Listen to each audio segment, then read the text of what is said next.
If you like fiction, it's probably crossed your mind at some point to wonder who would win in a fight between Superman and Goku, iconic characters from their respective franchises. Now, before I get into this, I just want to let you know this is all fiction. These characters don't exist in real life. So if your favorite character doesn't win by the end of this analysis, there's no need to get too upset about it because neither one of these guys is real anyway.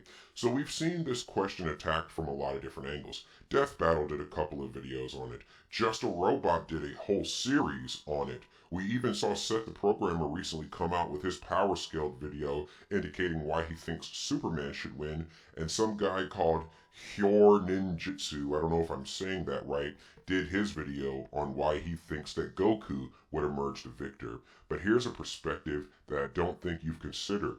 What does the writer for Goku, what does Akira Toriyama think about this fight? Who does Toriyama think would win a fight between Goku and Superman? I think that he actually gave us the answer in the Tournament of Power in Dragon Ball Super. Now, before I get into that, I just want to let you know I'm not going to be power scaling in this video. Not because I have a problem with power scaling, but because I don't think it's very relevant. Now, don't get me wrong, there are times in Dragon Ball when power scaling is relatively easy to do. Like this example I have up here. Frieza got sliced in half easily by Trunks, and Trunks wasn't able to lay a finger on Goku. Ergo, if Mecha Frieza were to fight Goku again, he'd just one-shot him with no effort whatsoever. However, there are times in Dragon Ball where the power scaling is extremely inconsistent, just like there are times in DC Universe where the power scaling is extremely inconsistent. Toriyama is not a very consistent writer, but Superman has so many different writers that he's basically as strong or as vulnerable as the plot needs him to be. One minute he's lol stomping Darkseid, the next minute he's getting ruffle stomped by Darkseid. Even look in Dragon Ball Super, the power scaling just goes out the window, it's even worse.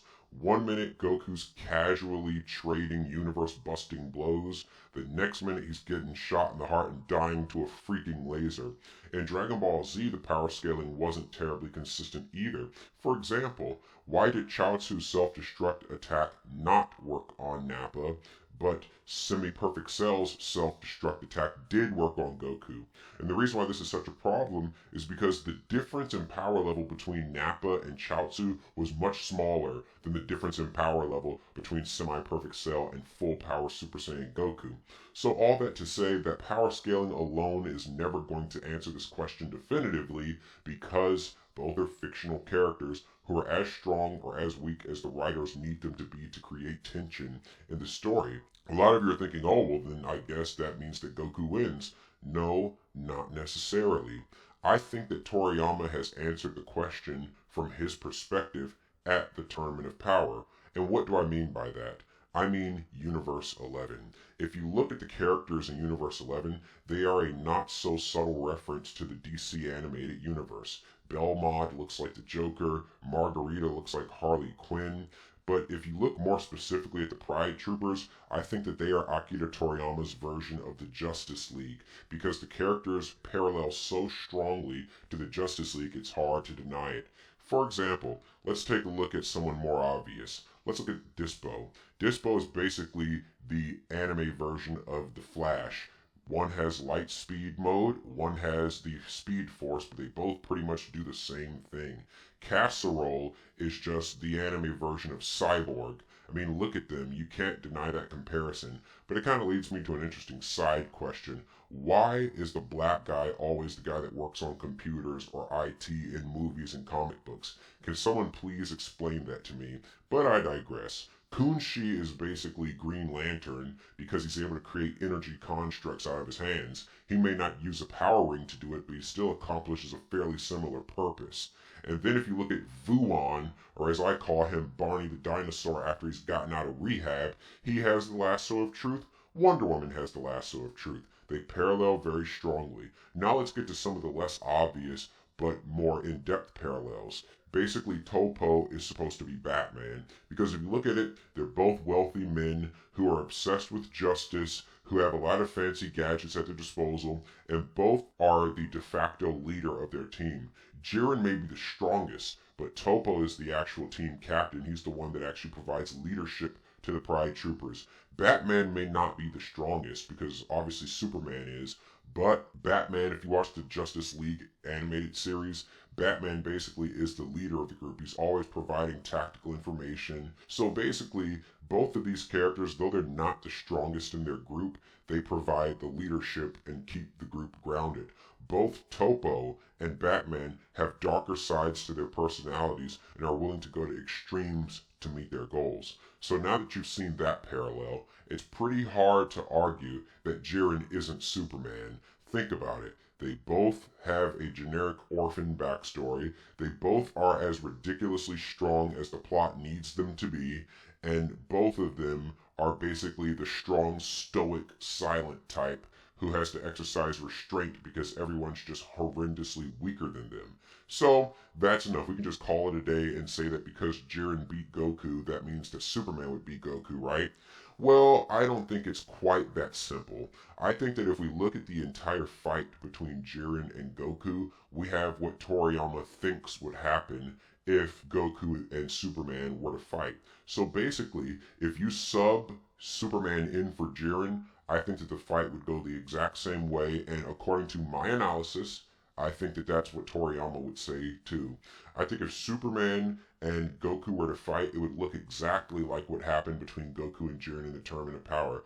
First, you have Superman casually, and I know the artwork sucks on this slide, but first you have Jiren casually and nonchalantly overpowering Goku. Then Goku goes all out in an attempt to try to hurt Superman, and it does nothing to Superman. Superman's just standing there, and it wouldn't even hurt him. Then, when Goku's getting battered and bloodied, he'd somehow break his limit and respond to the strength that Superman, and Goku would break his limit, and he would push Superman to his. You would see an amazing fight. Universes are being destroyed. Black holes are going in and out of existence. It'd be a colossal fight that'd pretty much be unsafe for the universe to be involved. I mean, that's why this fight had to happen in the World of Void in the first place. Then eventually, Goku's new form or whatever transformation he unlocks would fizzle out and his body would be shredded, but not before he inflicted serious wounds on Superman, a slightly incapacitated Superman, and basically a debilitated Goku, and Goku would rely on the help of his friends to be able to end the fight. So eventually, Goku would prevail, but only after digging deep, pushing himself to his limits, breaking his limits, and getting help from his friends. So what do I think? I think that Goku alone would lose to Superman. But Goku, with plot armor and the help of his friends, of course he'd beat Superman. But you have to bear in mind that Superman and Goku are characters written for different purposes. You'll find out that basically the character of Superman is somebody who is trying their hardest to limit themselves so that they can interact with normal human beings, whereas Goku's story is he's the underdog that always breaks his limits to try to save the day. So Superman is already a maxed out fighter who's trying to keep himself contained.